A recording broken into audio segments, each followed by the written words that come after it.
Hey, what's up everyone? So lots going on today. We got a bunch of stuff to upgrade our tanks here. This includes the 750 right behind me right here. We've also got an upgrade coming to the 3,000 gallon right over there.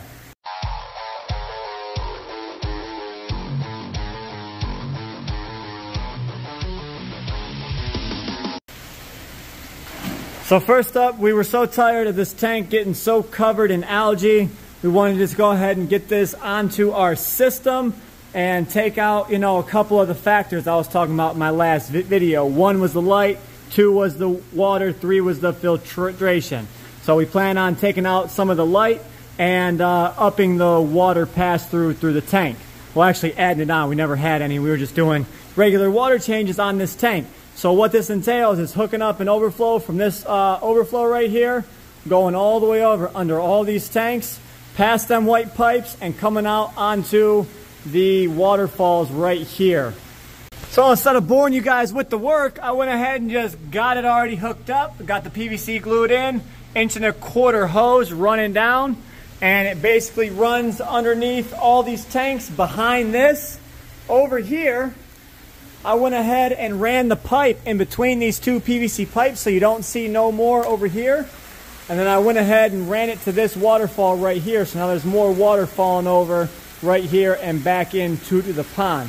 So that works for us, and we get to have a little better water quality for these guys. And we are slowly but surely working towards cleaning this room up.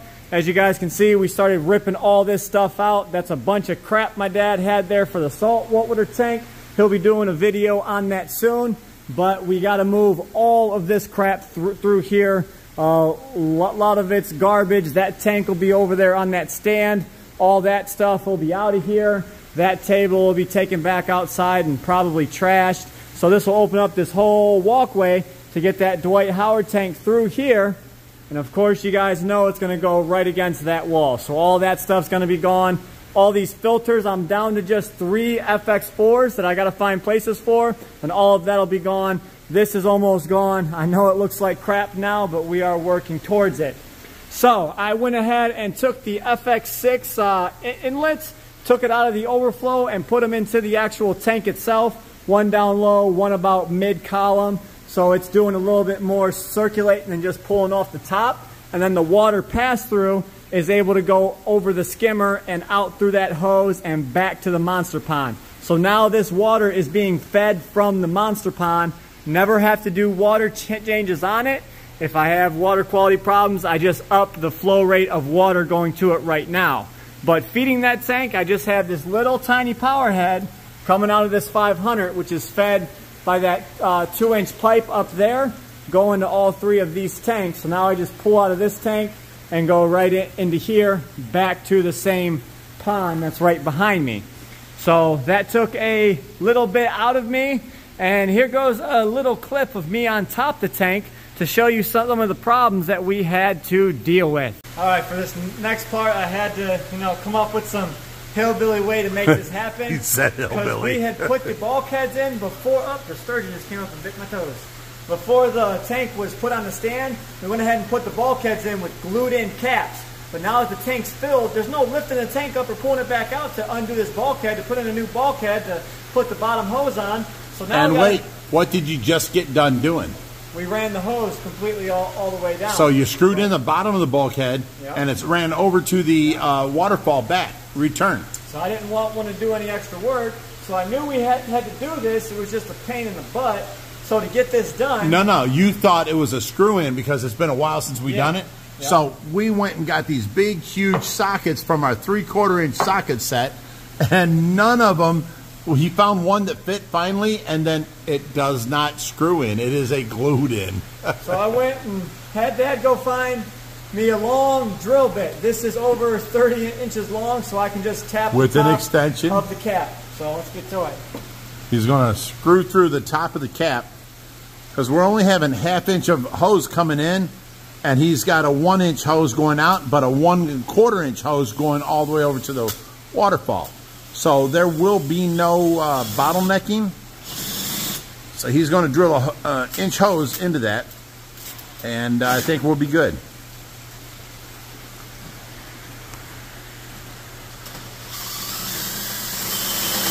then this whole tank will be on our filtration again.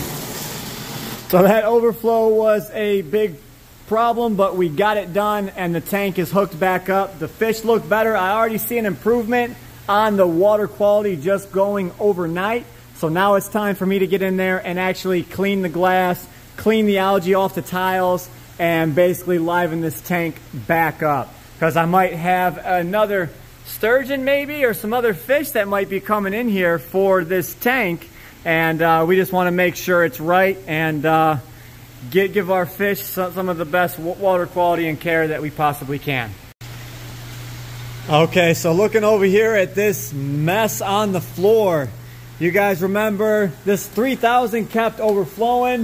You can see some of the wetness on the floor. I went ahead and basically took off the overflow here. This was downsized to a 3/4 pipe, came down here to a hose barb to like a 5/8 inch vinyl hosing, and it came up over the window back to the monster pond.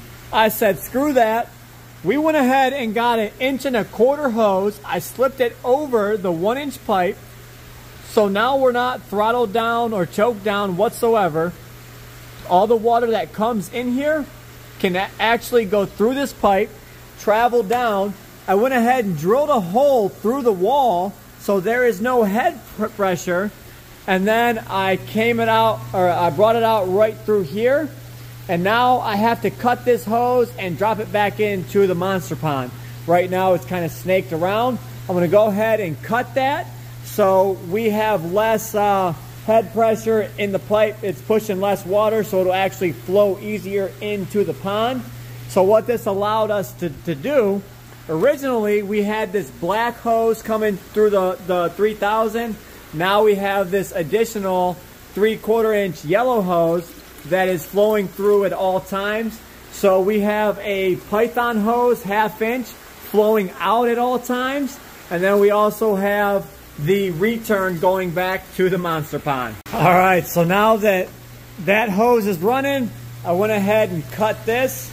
Now you guys can see, now that I opened it up, it's gonna go ahead and drain down until it levels out with the overflow. So it's actually flowing pretty fast right now because the 3000 was overfilled. But what I had to do here, I went ahead and took off this facade on the right side, pulled it out. I went underneath the stand and I took a 1.5 inch paddle bit, drilled through the wall to where I could shoot this hose out and basically lay it across the ground and come back right here. So there's no head pressure in the pipe whatsoever, and this should be able to flow freely and not back up and clog up anymore. And if any food does happen to go over that, it should be able to handle it. I still have this strainer right here. I can even put that right back on it. That's no big deal. But we are all about upgrading here. Oh, one other thing I actually forgot about. We talked about the sunlight and all these, skylights right here. So I went ahead and put a black blanket up right there to go ahead and test on this 750. Let's go ahead and take a walk over there real quick. So what this does is, our skylights, the sun rises in the east, sets in the west. So when the sun is on the right side of the skylight, it's shining down right into the tank. Right now I'm testing to see if this blanket is long enough to stop the sunlight from coming in and hitting the tank. Right now, I think it's great. If this works for us, then I'm going to go ahead and do it all the way down. If it's too long or too short, then I can adjust it. And right now, you're walking through, it really does not, hinder your view of the tanks. But it definitely helps out with the lighting. So now we have to rely on the lighting of the tanks to go ahead and illuminate the tanks. So that should work out for us in the long run. So I know you guys are probably dying for an update on these guys, but they are doing great. They're loving the revamp of the tank. Actually, they busted that sponge filter back off. I gotta fix that real quick before I go out of here. But everything is getting better here. We're gonna go ahead and keep upgrading flows and filtration as we can, making things more foolproof as time goes on. So just stick with us a little bit and figure out what exactly we're going to do. I told you guys on the stream tonight that we're actually going to make this 4400 the eventual stingray tank. As you can see, we took the albino pearl out of the 3000 and stuck her in the 4400. She is absolutely beautiful, a stunning stingray. Her name is Pancake, and we actually want to find her a boyfriend soon. We actually want to have a trio, so 2 albino pearl females to 1 male, and actually have them breed and mate in here, because Pancake is a beauty, but she will be joined by a couple of black diamonds. So as you know, we have lots and lots of females right now, so this is going to be just a big tank of female stingrays. So we're not just doing things with, you know, 1 or 2 tanks. We're gonna go ahead and do a shuffle on a lot of the tanks that we have. We want to go ahead and cycle through and, you know, thin out some stock. We might get rid of some fish. We might trade some away that we've been growing out for years, but we want to make things better for the fish that, you know, we have here, and make things foolproof so accidents can't happen again. This arapaima needs a bigger tank soon. We've got Bruiser over there in that pond that needs to go out to the monster pond soon. So exactly what we're going to do for that, we want to go ahead and build a small floating tub that we can put the arapaima in here and let Brutus and Bruiser get acquainted with each other in hopes that they can cohabitate. Because the last time we tried this, we put an arapaima in with Brutus, and Brutus ended up killing them overnight.